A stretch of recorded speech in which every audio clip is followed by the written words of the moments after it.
Bonjour à tous, bienvenue dans cette nouvelle vidéo. Je m'appelle Jean-Charles Letellier, expert de la Chine depuis une quinzaine d'années. J'accompagne les dirigeants d'entreprise à exporter leurs produits en Chine. Et puis dans cette vidéo, j'aimerais vous parler des dernières actualités qui ont marqué la Chine. Pour ceux que ça intéresse, rejoignez-moi sur les différents réseaux. Et je suis aussi l'auteur du livre Chine et Business, les secrets de la réussite. Allez, commençons tout de suite, sans plus attendre, par la première actualité que je voulais vous faire partager, c'est celle-ci. Donc depuis 3 ans, 3 années consécutives, la population chinoise a baissé donc en démographie. Donc quel est ce phénomène qui arrive d'ailleurs pas seulement qu'en Chine, au Japon, en Corée du Sud et d'autres pays d'Asie qui sont frappés par justement cette baisse de la natalité. On le voit ici, une tendance qui a commencé depuis quelques années déjà. En fait, en 2016, la Chine a mis fin à la politique de l'enfant unique qui était imposée depuis le début des années 1980. Et depuis 2021, tous les couples chinois sont autorisés à avoir 3 enfants sans avoir à payer de taxes supplémentaires.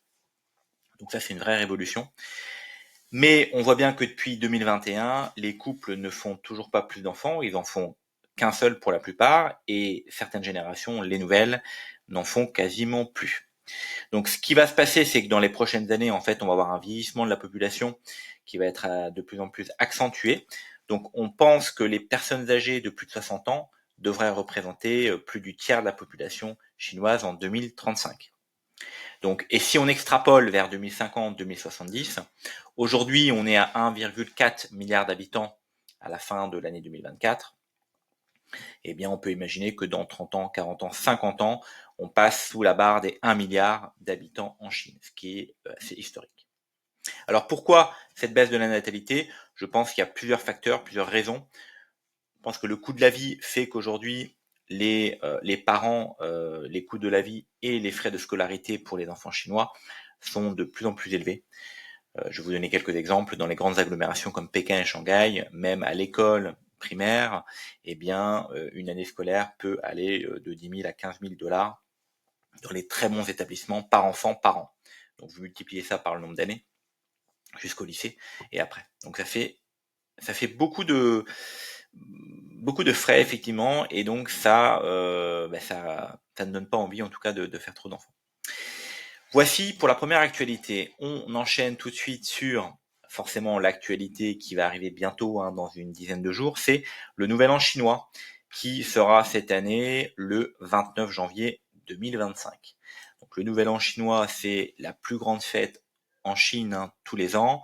On appelle aussi la fête du printemps, où tous les Chinois effectivement repartent chez eux pour fêter cette fête traditionnelle avec leur famille. Donc tout sera fermé, les entreprises sont bien fermées pendant une dizaine de jours, voire un peu plus.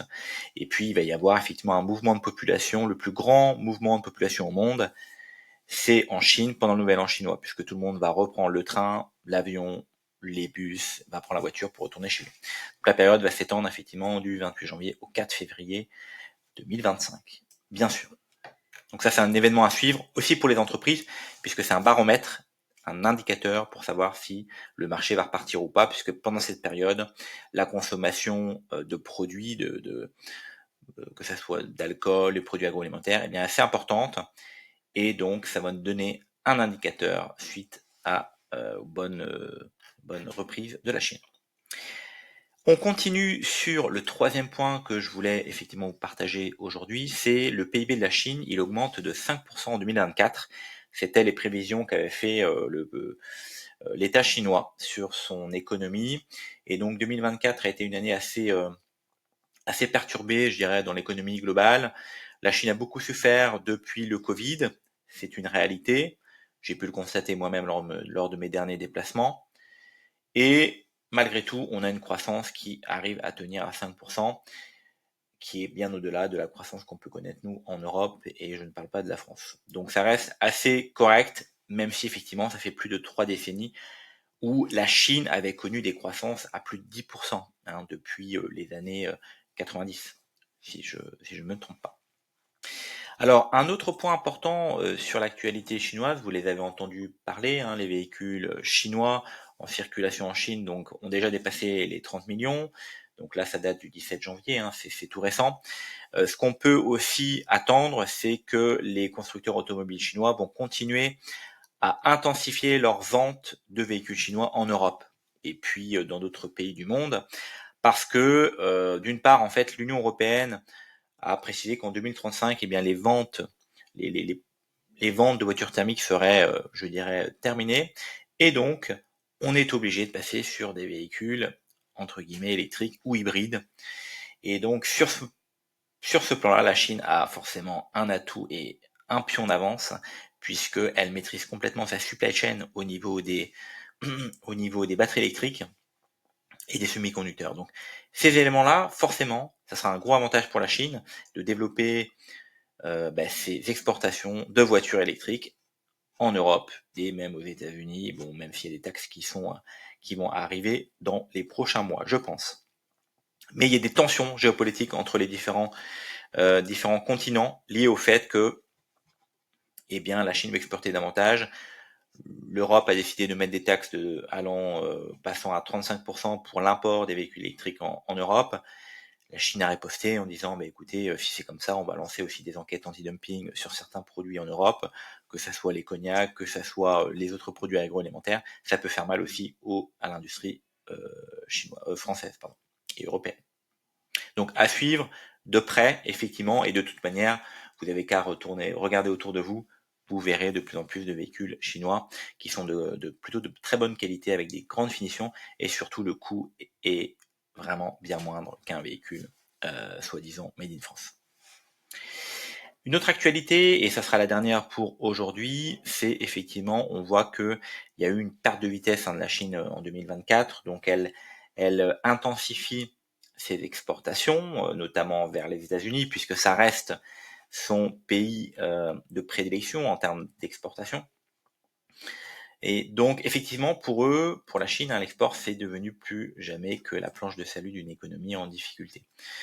Parce qu'en réalité, les entreprises chinoises ont vraiment besoin d'exporter, parce que le marché national est très important, mais il ne suffit pas à écouler tous les produits et les marchandises qu'on peut avoir en Chine. Il y a énormément d'industries dont on ne peut même pas s'en passer, même en Europe, hein. Et donc, les entreprises chinoises souhaitent investir et surtout exporter davantage sur les pays comme les marchés européens, les Américains, bien évidemment, puisque ça fait partie des grandes puissances. Donc voilà pour les dernières actualités de la Chine. Je vous demande, si vous avez aimé cette vidéo, de bien liker, de vous abonner. Allez voir également mon profil, hein. Vous me retrouvez sur les différentes plateformes, et puis je ferai d'autres vidéos de ce genre d'événements, hein, si vous aimez bien regarder les actualités sur la Chine de manière objective. Je connais bien la Chine, j'ai voyagé pendant près de 15 ans sur place, j'ai travaillé là-bas, je parle couramment le mandarin, donc c'est vraiment une vision, on va dire, objective. J'essaie vraiment de donner une vision la plus réaliste de ce que j'ai pu voir moi sur le terrain et de ce que je vois maintenant de mon prisme, parce que je suis quand même basé en France, donc je vois ça assez loin, mais je fais très attention aux informations qui sont divulguées. Merci beaucoup, et je vous dis à très bientôt pour un prochain épisode.